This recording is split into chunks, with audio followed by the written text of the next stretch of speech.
I am slowly learning that some people are not good for me no matter how much I love them. My body is my body and it belongs to me. I can say no to whoever if I don't want their touch or hug. I have a safety network. These are adults I trust. I can tell these people how I'm feeling and why I feel this way.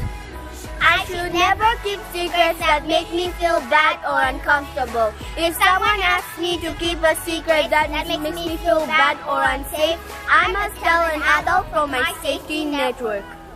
I am strong, I am confident. I am happy. I am grateful. I am healthy. I am unique. I am gifted. I am wonderful. I am lovable. I am joyous.